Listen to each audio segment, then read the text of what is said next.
Leading Ideas Talks podcast is brought to you by the Lewis Center for Church Leadership of Wesley Theological Seminary in Washington, D.C. Subscribe free to our weekly e-newsletter, Leading Ideas, at churchleadership.com/leadingideas. Leading Ideas Talks is also brought to you by Be the Welcoming Church. With this engaging video resource, you'll learn how your church can make visitors feel truly welcome and comfortable through best practices for developing welcoming worship, church buildings, congregations, and websites. Learn more about Be the Welcoming Church and watch sample videos at churchleadership.com/BeTheWelcomingChurch. And remember, to stay up to date with the latest church leadership strategies and information, please like and subscribe to this channel and click the bell icon to get updates for new videos. How can an improv comedy show explore the intersection of faith and real life and community? In this engaging episode, we speak with Katie Phillips about how Improv Church offers creative ways for engaging people in worship. Welcome to Leading Ideas Talks, a podcast featuring thought leaders and innovative practitioners. I am Douglas Poe, the director of the Lewis Center, and your host for this talk. Joining me is the Reverend Dr. Katie Phillips of Vine Church in Virginia. Our focus for this podcast is Improv Church. Katie, I'm so excited you're joining us and excited to talk about Improv Church. This is going to be a great conversation. I know a lot of people, when I use the word Improv Church, get this really strange look on their face. So I'm really excited to be able to talk to you about some of the wonderful work you're doing. I'm so glad to be here, Dr. Poe. Thanks for having me. Before we get into what is Improv Church, I'm curious, what made you consider improv as a way of being together in a faith community? I'm thinking most people, when they are thinking about church or a faith community, improv is probably not the first thing that comes to their mind. So what made you think this would be a wonderful way to gather? Yeah, your reaction is similar to the Board of Ordained Ministries as I came through for ordination. I have experience in improv comedy. When I was a junior in college at Boston University, a chick in my class who we just bantered during class, she goes, "You're funny." And I said, "Thanks, you're funny too." And she said, "You should audition for the college improv troupe." And I really had not much of a reference point for what improv was. But I auditioned and got in, and through that connected with Improv Boston and started performing for a number of years with professional comedy clubs, doing improv comedy and touring the country and comedy festivals. And in the course of that, developed what I call improv theology, and just recognized there's something really powerful to this work of improv that I think speaks to the creative God who formed us. So for me, it just is part of my experience. So probably like every pastor, you bring what you know to the table. And this is the fifth church where I've worked. And the Vine is a church plant with only a 14-year history. And they don't have a ton of committees. And so we get to yes a lot more quickly. And post-COVID, we're in this experimental season. So it just seemed like the right time to try this like kind of wacky idea of combining the art of improv and this world of comedy with this space of faith formation.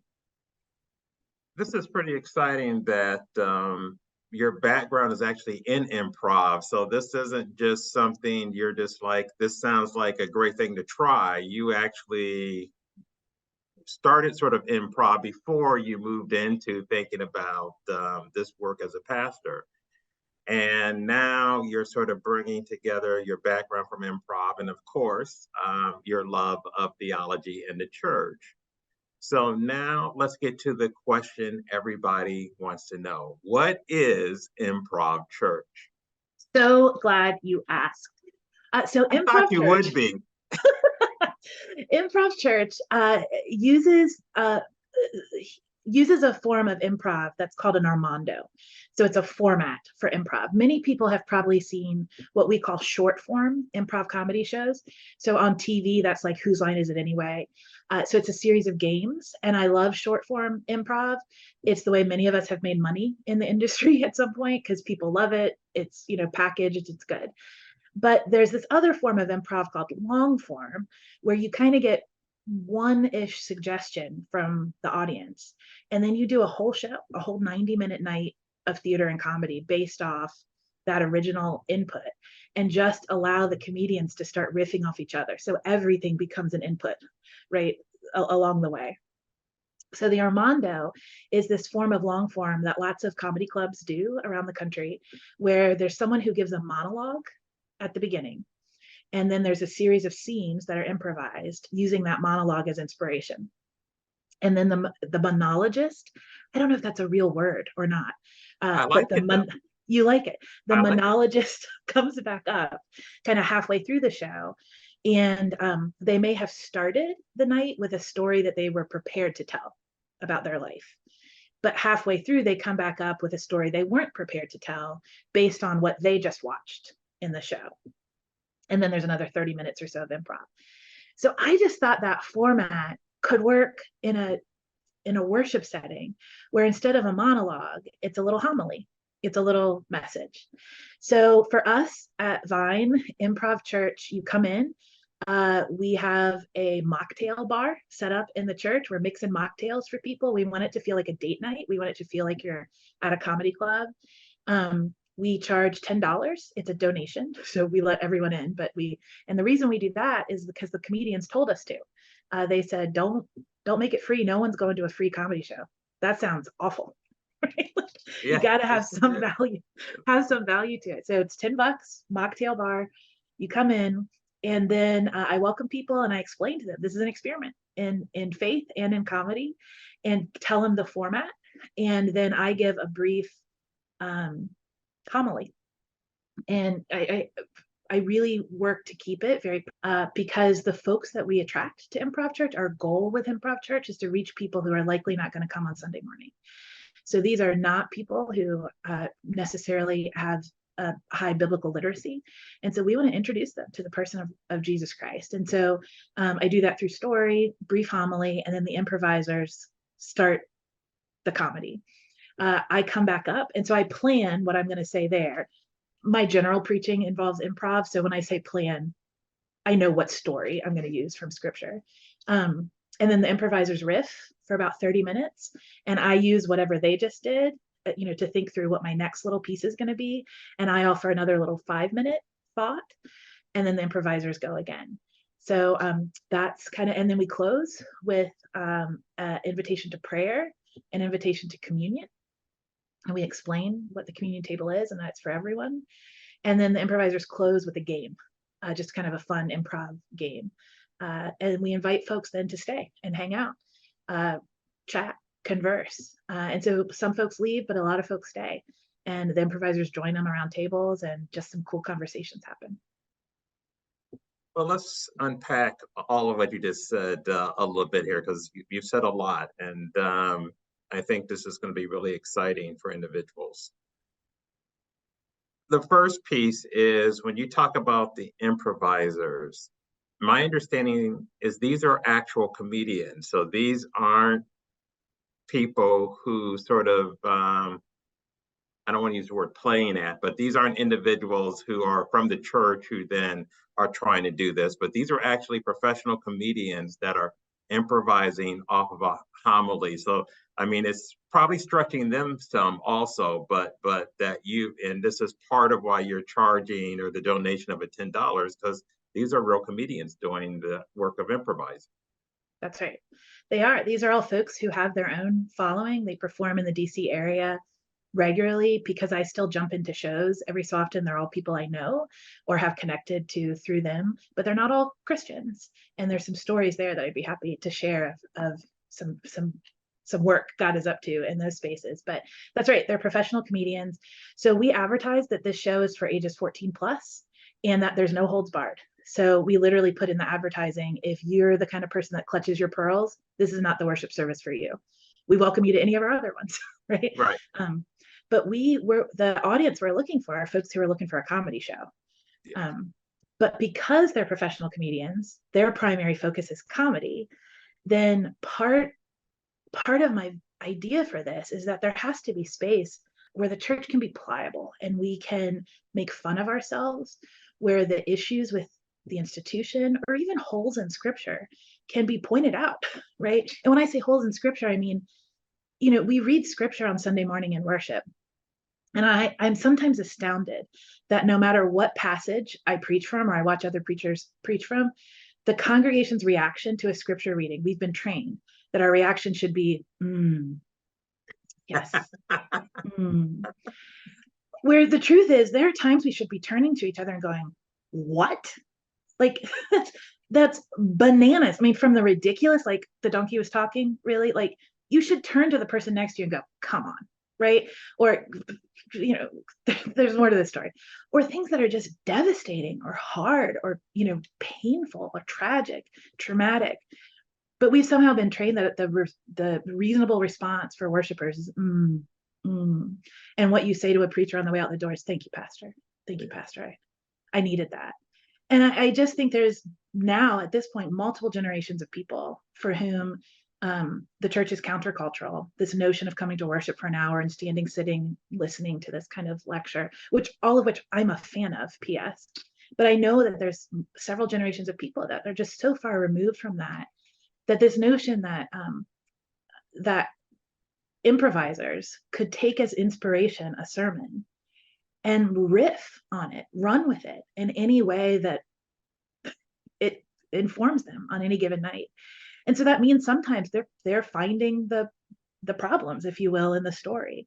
It means sometimes they're just highlighting the theme beautifully, and I leave going, thank you, right?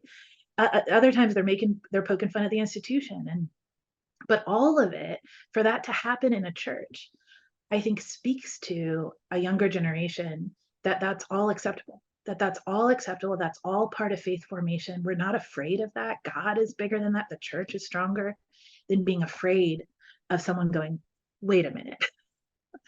What about that, right? Let's play on that problem in the story, or let's highlight this thing. So I think it creates some really cool conversations on the other side of it. So I don't know if you can do this, and I'm not trying to put you in the spot, but just sort of help sort of our listeners or those who are viewing on YouTube to get sort of a better perspective. If you shared a story, I'm just going to try to pick something really innocent about Jesus on a walk to Emmaus and walking with the disciples. And of course, they don't know that it's Jesus, right? So then the improvisers don't know that you're going to share this story ahead of time, I'm assuming. Correct. So then once they hear you share about the walk to Emmaus, can you share then, like, what is an example of what they would do with the story in terms of what would happen? I mean, it could go a ton of different ways. And again, there's maybe 2 of the improvisers. We have about maybe 10 comedians that have rotated through Improv Church. Mm-hmm. And I would say, and I'm kind of guessing here, I would say 2 or 3 of them have some biblical knowledge from some amount of Sunday school at some point in their lives. So there's a couple reference points. But by and large, they're hearing this story for the first time. They're hearing, so it's not just they're hearing my take on it for the first time, they're hearing it for the first time. So, I mean, with that example, they're going to pick up on a theme, right? This theme of like not being recognized. And you're going to see a series of scenes from workplaces and relationships where, like, maybe the dramatic irony is that we're shocked the people on stage don't recognize the person they should obviously recognize, right? And so they're going to play it out in ways that what they are not going to do is replay the scene. And I'm really clear on that. Like, that's not the way this improv format works. People are not coming to watch a Christian comedy, like reenactment of a story. They're just using the story as inspiration. So they're going to find a theme, a moment, a word sometimes that I use. And they're just going to riff on it, and they're going to expand it and expand it and expand it. So Thank you. I think that's helpful. And I think for me, what is exciting is the fact that we don't typically think about homilies, sermons as something people can riff off of, right? Like you said, I mean, I love the way you did it. Like, right, literally yeah, that, we think about it in that way. So opening up that space to allow people to actually imagine it differently, I think is powerful. Let me ask you, do you get pushback on saying it's 14 plus? I can imagine some individuals saying, well, everything should be open to everybody. It should be family friendly. Do you get the sort of pushback that in this particular case, you have to be intentional because you're using professional comedians who right, have not grown up in a church world, that we've got to actually, be careful about the age group? right. Post COVID, I came to this appointment. I'm 2.5 years into this particular appointment. And so I came to it right at this time when we were reopening the church, like, following kind of COVID shutdown. And like every other pastor, leader found a new landscape, and that every trick, most tricks I've known in the past are not working in the same kind of way to gather people. And so we started experimenting with a number of different ways to worship in addition to Sunday morning. There's a Silver Diner down the road. We're right near a metro stop right here in Northern Virginia, urban area. Silver Diner right down the road that is, on some nights of the week seems kind of empty. Met with the manager there. He gave us one room there Tuesday nights to have diner. We call it diner church, right? We have a yoga church on Sunday mornings that's online, involves communion and prayer. It's not a yoga class, it's a worship service. We have a group called Imbiblers. I'm very proud of that name, that meets at a local pub. So my DS said to me, after meeting with me about something, she goes, "Oh, I hope you're going to the Fresh Expressions workshop." I was like, I don't know what that is. So I came to learn about what Fresh Expressions are after kind of starting these things, and I'm on board with it.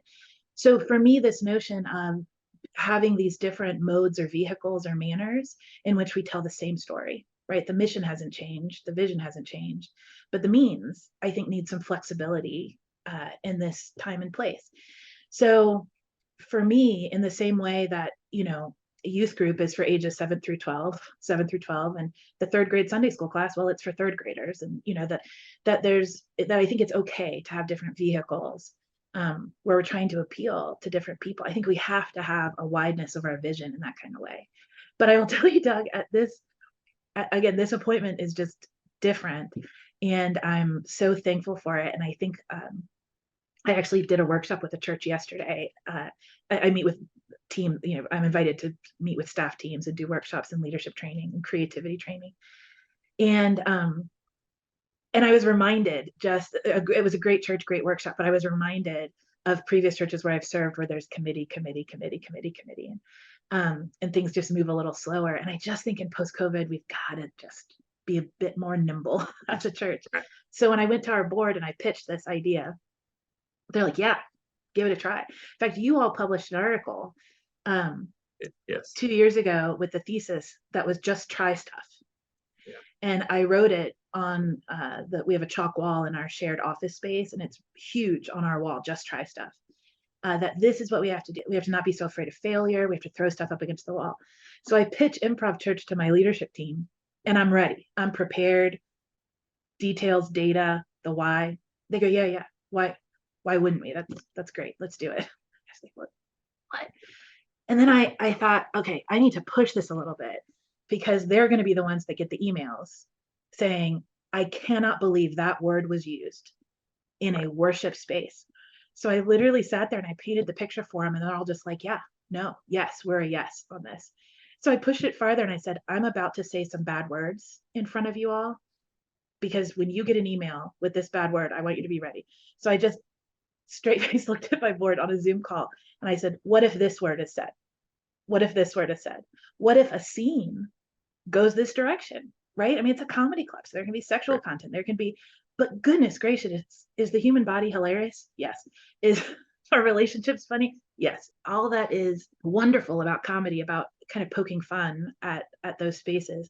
I want it to be available in this spot, but I want you guys to really be prepared for what I'm pitching. And the oldest member of our board looked at me and she said, if you get any of those emails, you forward them to me and I will respond. Thank you so much for coming and for your feedback.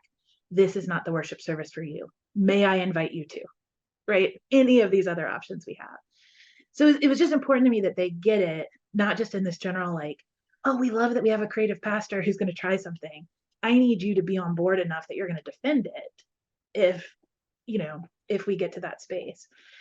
So far, we've, done it for just shy of a year. We haven't had any of that pushback, but we try to be really plain about it, including at that introductory part of the night. So in the advertising, we try to be clear about it, but in the introduction and welcome, we try to be clear about it too. So you've been doing it for about a year. And I am not one of these people who believe numbers are the only measure of success. So I'm going to ask you in this way. Are you happy with the participation in terms of people who are coming to this form of worship? Yeah, I am, and I'll tell you the numbers, but like every church looks different. We have run between 40 and 100 people. 40 was our lowest on a holiday weekend. So generally we're running, 60, 70 people, 100-ish has been our highest, which to me is a solid crowd for a comedy club. Like often comedy clubs are black box theaters, you got 50 seats or that kind of thing. So, so we have felt like there's been healthy audience, healthy space for conversation, and I think a real spirit of fun. They've been really fun nights. Let me move in a little bit different direction. People I can imagine will hear this, and some are going to think this is great. They're going to want to call you up and learn more and what's going on. Others are going to be worried about, where's the theological grounding? Like, what undergirds all of this, or is this really just a show? What would you say to those individuals who are worried that this may move far away from what they understand as being theologically sort of undergirded and solid? Sure. If you live nearby, I would say come and see, which is a quote from scripture you may be familiar with. So I'd say come and see. But I would say, I start with the very beginning. I literally, this notion that in the beginning there was a formless void, and the creator God creates out of nothing. Like God is the first improviser, and God continues to create out of nothing, out of something, to be informed by what is and to create.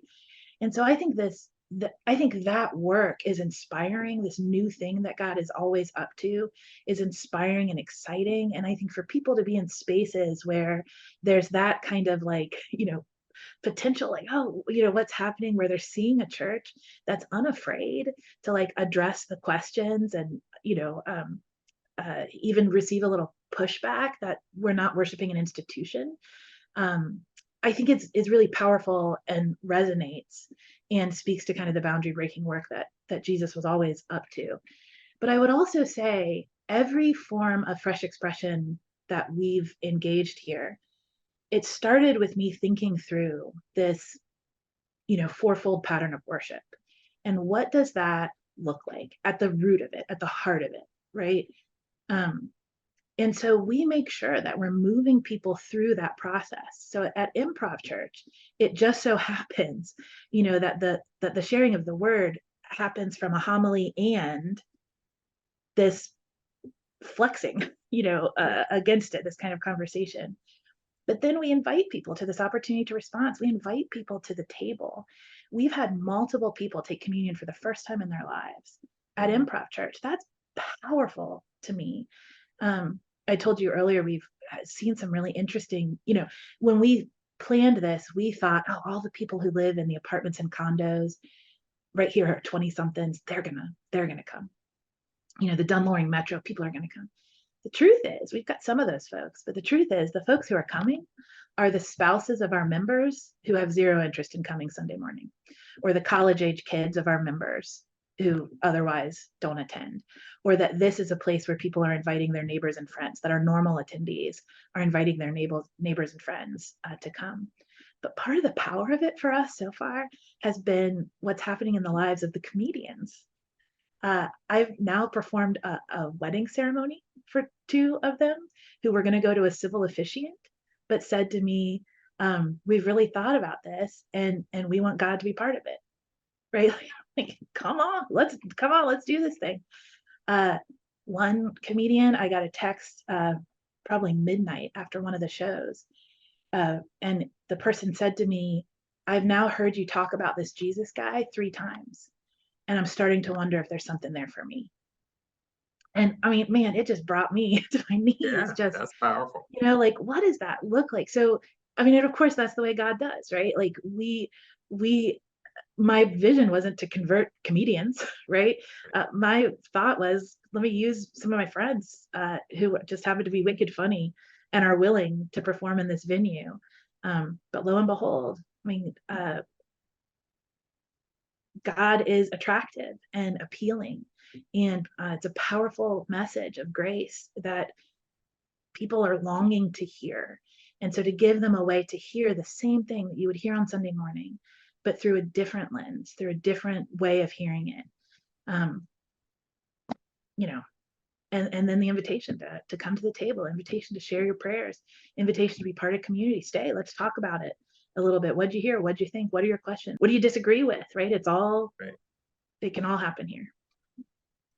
As we get ready to draw to a close, I'm curious of if you could think about the future and think about, we'll say 3 years, 5 years from now, and imagine what you would like to see happen with Improv Church. What would that look like? Well, I mean, I'll confess, I'm super excited. There's some other churches that are interested in trying it. So I've been contacted, by a number of different folks. Improv has become somewhat ubiquitous at this point, and so people, have done a corporate improv training, of some kind, or there's an improv club near them, and they're taking some classes. So I've been contacted by a number of pastors who are like, "Hey, I do improv. What's this about?" And so it's a joy to like meet with them and paint a picture of here's how we do it. I don't know what it could look like for you, but for me, the exciting thing, if I think about the future, would be that we're flexible enough to consider ways. I love Sunday morning. I'm a local church kid. Goodness gracious. A sermon is a one-way message. And so something like Improv Church creates space for it to be more than just that. You get that piece. That's what I bring to the table. But for us to be available enough that we would create space for the community to do all those things I've been talking about, right? The flexibility. A book years ago, and I'm not trying to advocate for Rob Bell and his theology entirely, but when I was in my 20s, I read Velvet Elvis by Rob Bell. Mm-hmm. And he talks about, and it was powerful for me, especially at that time in my faith formation. And he talks about our faith being built like a brick wall. And the problem with that is when any one brick is removed, the structural integrity of the whole thing crumbles. And the paradigm he offers is, what if we thought of our faith more like a trampoline? And that there was some space for us to jump and push and flex and ask and consider and learn from each other. And so for me, I think many kinds of fresh expression spaces are a bit more like trampolines, and especially Improv Church, where we even allow out loud on the stage, if you will, people to go, wait a minute, what if? And sometimes they're very clearly reinforcing the message of the story, but it's kind of just the church saying, yeah, let's talk about it. Let's talk about it. And we're unafraid to do that because we know the truth of who God is. And so we don't need to be afraid of well, wait a minute, what about, or how about this? Yeah, let's talk about it. Let's talk about it. And we believe, we know that at the bottom of it, there's going to be this grace and presence of an Emmanuel who is with us. So let's get there together. Okay, this has been really fun, not to use a pun, for me to talk with you about improv. And I do hope individuals will take you up on it and either come and see if they're in your area or talk with you further about improv, because I do believe that you are 100% correct that we have to find ways to be more nimble and open spaces for people who would not normally hear the word in traditional ways to be able to hear the word. So thank you so much for your participation. Thank you. Grateful to be here. Thanks for joining us for Leading Ideas Talks. Please like and subscribe to this channel and click the bell icon to get updates for new videos.